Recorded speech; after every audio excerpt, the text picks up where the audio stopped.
আমাদের সকলেরই সুস্থ থাকার জন্য দুইটা খুব গুরুত্বপূর্ণ অভ্যাস শীতকালে করা যায়, সেটি নিয়েই আজকে কথা বলবো। প্রথমত হচ্ছে ভিটামিন ডি কনজাম্পশন। বর্তমান সময়ে মহামারীর মতো ভিটামিন ডি ডেফিসিয়েন্সি দেখা যাচ্ছে। বাচ্চাদের বলেন, প্রাপ্তবয়স্ক ব্যক্তিদের বলেন, বা 50 ঊর্ধ্ব অর্থাৎ বয়স্ক ব্যক্তিদের বলেন, সবার মধ্যেই এখন দেখি নারী পুরুষ নির্বিশেষে ভিটামিন ডি এর অভাব। ভিটামিন ডি হচ্ছে সকল খাবার থেকে যেহেতু আমরা পাই না, এবং আল্লাহ কর্তৃক বিনামূল্যে যেই রোদটা সেটা থেকে পাই, সেটা গরমকালে আমরা হুট করে প্র্যাকটিসে যেতে পারি না, কারণ আমাদের হুট করে রোদে গরম লাগে, আমাদের হিট স্ট্রোকের মতো ঘটনা ঘটে যায়।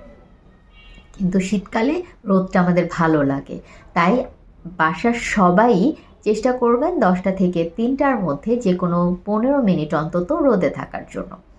ভিটামিন ডি সূর্যের আলো যখন আমাদের স্কিনের লাগে, স্কিনের নিচে তৈরি হয়। 2 নম্বর হচ্ছে শীতকালে প্রচুর সবজি পাওয়া যায়, কালারফুল এবং স্বাদেও অনেক ভিন্ন থাকে। এই সময়টাতে নানান ধরনের খাবার তৈরি করে দেয়া, সেটা ভাজি, ভর্তা, তরকারি, পাকোড়া বা অন্যান্য যে কোনো আইটেম, এগুলো দিয়েও কিন্তু সবজি বা শাক খাওয়ার যে প্র্যাকটিস সেটা বাসার সবাই করতে পারেন। অন্যান্য সময় শীতকালের মতো এত সবজি পাওয়া যায় না।